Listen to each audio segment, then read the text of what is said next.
نحمده ونصلي على رسوله الكريم اما بعد فاعوذ بالله من الشیطان الرجیم بسم اللہ الرحمن الرحیم۔ میرے عزیز محترم بھائیوں، بزرگوں اور دوستوں، اللہ تعالیٰ کی ذات پر توکل کرنا چاہیے۔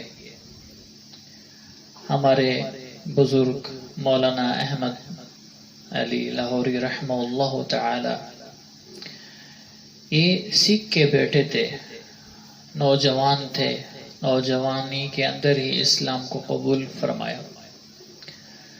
تو اس کے بعد دارالعلوم دیوبند میں پڑھنا شروع کر دیا۔ پڑھتے پڑھتے پڑھتے آخری درجے پر پہنچے۔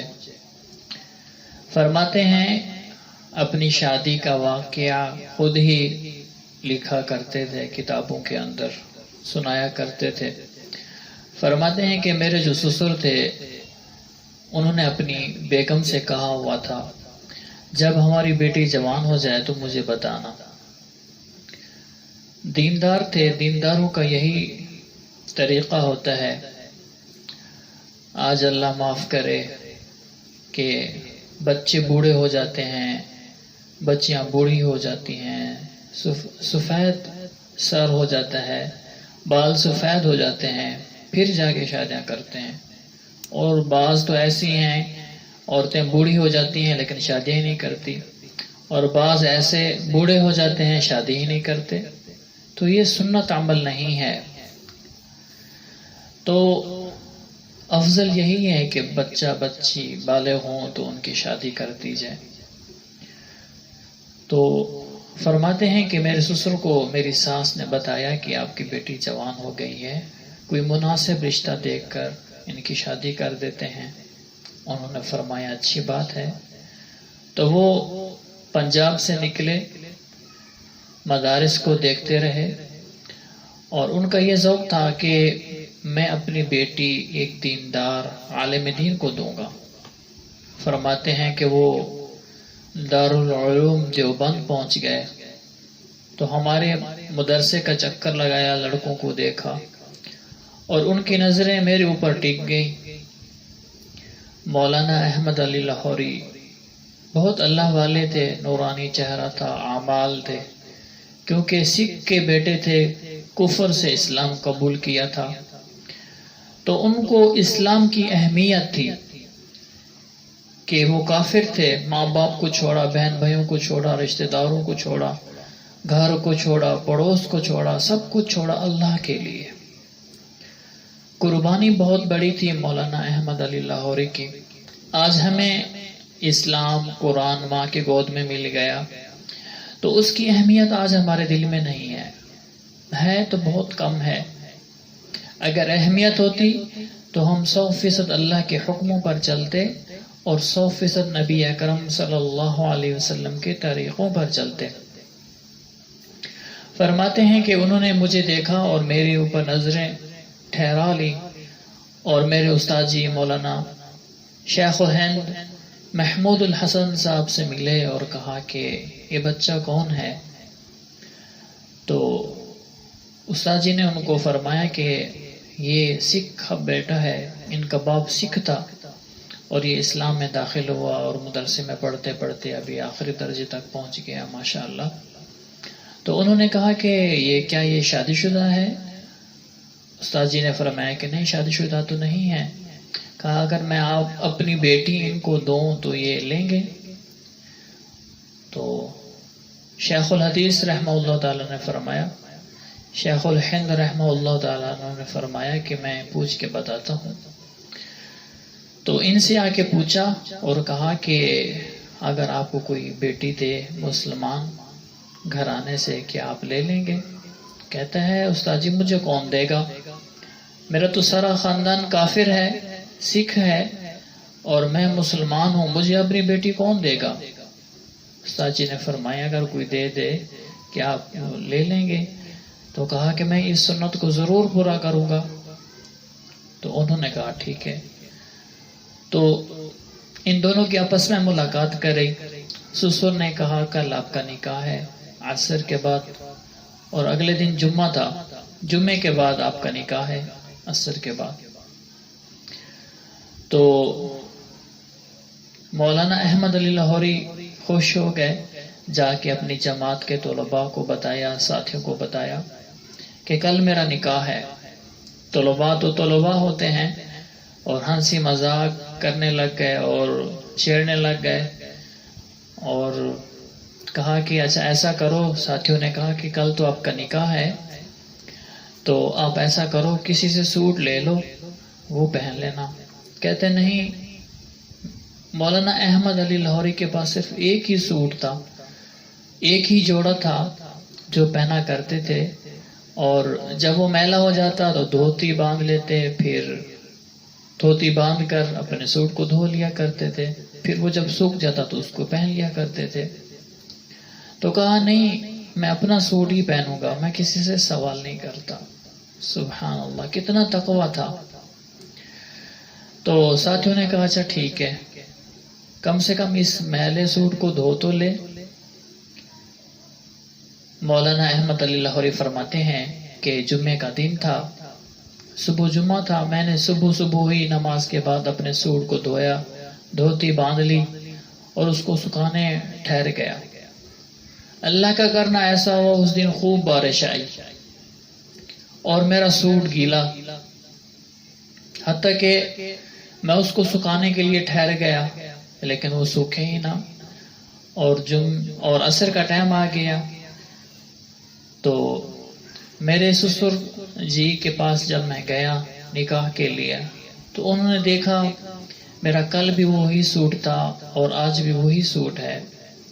فرماتے ہیں کہ میرے سسر کا دل بھی کچھ سونے کا تھا، اس نے یہ نہیں دیکھا کہ بھئی اس کے پاس کتنا مال ہے، کتنی جائیداد ہے۔ آج تو بیٹی والوں کی شرائط ہوتی ہیں، ڈیمانڈیں ہوتی ہیں، بڑے بڑے مفتی، بڑے بڑے عالم بھی، ان کی بھی ڈیمانڈیں ہوتی ہیں، وہ بھی ڈیمانڈیں رکھتے ہیں، ہماری بیٹی کو کتنا سونا دیں گے، کتنی زمین دیں گے، اور طلاق دیں گے تو اتنا دیں گے، یہ کریں گے تو یہ ہوگا۔ اسی طرح اپنی بچیوں کے رشتے مشکل کر دیے، بچوں کے رشتے مشکل کر دیے۔ فرماتے ہیں کہ انہوں نے دیکھا کہ ایک ہی سوٹ پہنا ہوا ہے، کہ ان کا دل ہی سونے کا تھا، کہ انہوں نے پھر بھی دے دیا۔ نکاح ہو گیا، شادی ہو گئی، اور وہ میرے گھر آ گئی۔ تو شروع میں بہت فقر و فاقے تھے۔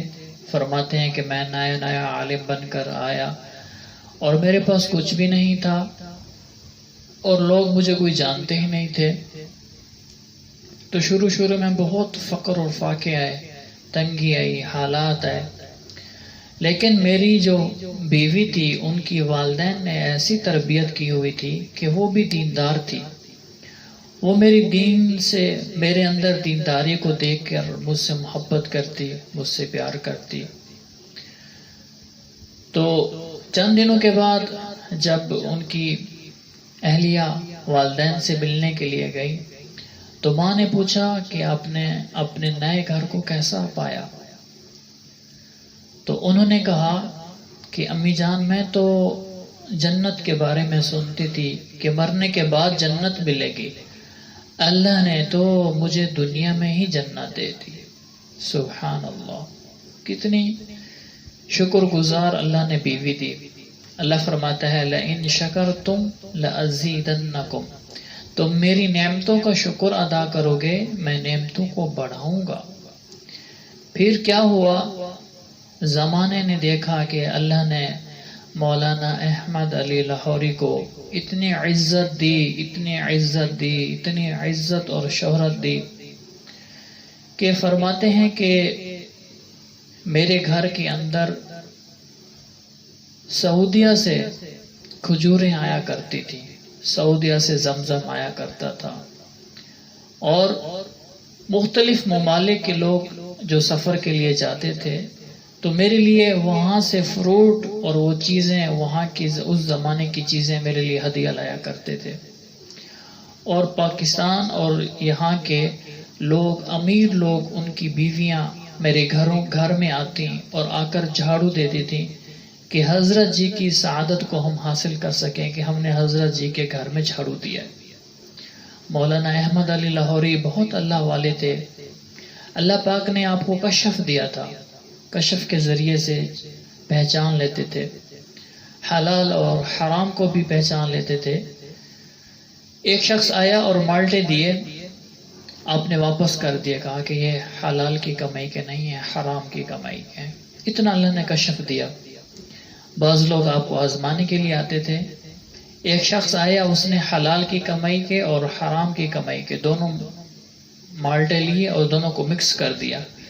کہا کہ اب احمد علی لاہوری کا امتحان لیتا ہوں، اب اس کو کیسے پتہ چلے گا، آج اس کے کشف کو دیکھتا ہوں. تو مولانا احمد علی لاہوری نے جو حلال کے مالٹے تھے ان کو الگ کر دیا، اور جو حرام کے دو، کیونکہ وہ مکس تھے، حلال کے الگ کر دیے اور حرام کے الگ کر دیے. کہا یہ حلال کے ہیں اور یہ حرام کے ہیں. سبحان اللہ. تو میرے عزیزو، کہ ہمارے لیے ایک سبق ہے کہ ہم اللہ کی ذات پر توکل کریں، کہ رزق دینے والی ذات اللہ کی ہے، اللہ ہی رزق دیتا ہے. اپنے بچے اور بچوں کی ٹائم پر شادی کریں، اور یہ نہ دیکھیں کہ میرا بیٹا ڈاکٹر بنے گا پھر شادی کروں گا، بیٹی ڈاکٹر بنے گی پھر شادی کروں گا، بیٹا میرا انجینئر بن جائے گا، تعلیم کمپلیٹ کر لے گا پھر شادی کروں گا، میری بیٹی کی تعلیم کمپلیٹ ہو جائے گی پھر شادی کروں گا، میرا بیٹا میری بیٹی عالمہ بن جائے، عالم بن جائے پھر شادی کریں گے. نہیں، کہ جس طرح نماز فرض ہے، اسی طرح جب انسان کے اوپر انسان کو گناہ کا خطرہ ہو تو اس پر شادی بھی اس طرح فرض ہو جاتی ہے. کم سے کم جتنا ہو سکے ہم اپنے بچوں سے پوچھ کر ان کی جلدی سے جلدی شادی کر دیں، اور وہ پڑھتے بھی رہیں. اور بچوں سے بھی عرض یہ ہے کہ وہ پڑھائی کے دوران ایسا نہ ہو کہ سارا کچھ ہی بیوی شوہر کو سمجھ لے اور شوہر بیوی کو ہی سمجھ لے اور پڑھائی سے ہاتھ دھو بیٹھے. ایسا بھی نہیں ہونا چاہیے، کہ تعلیم بھی ساتھ ساتھ چلے اور گھر کی زندگی بھی ساتھ ساتھ چلے. گھر کی زندگی تو اسی لیے چل رہی ہے، اسلامی ہم نے شادی اس لیے کی ہے تاکہ ہمارا بچہ ہماری بچی گناہوں سے بچ جائیں. آج بچے ڈاکٹر بن رہے ہیں، انجینئر بن رہے ہیں، بچیاں ڈاکٹر اور انجینئر بن رہی ہیں اور غلط خواہشات پر چل رہے ہیں، اللہ معاف کرے، گناہ کر رہے ہیں، زنا کر رہے ہیں. لیکن کیا کہتے ہیں، ہمارا بیٹا ڈاکٹر بن جائے پھر شادی کریں گے، بیٹی ڈاکٹر بن جائے گی پھر شادی کریں گے. یہ غلط بات ہے. تو میرے عزیزو، جتنی ہو سکے جلدی سے جلدی بچوں کی شادی کر دیں، اور اس کے ساتھ ساتھ وہ اپنی تعلیم کو بھی جاری رکھیں تاکہ وہ گناہوں سے بھی بچ جائیں اور اپنے علم کو بھی حاصل کر سکیں. اللہ پاک ہمیں دین کی باتوں پر عمل کرنے اور دوسروں تک پہنچانے کی توفیق عطا فرمائے.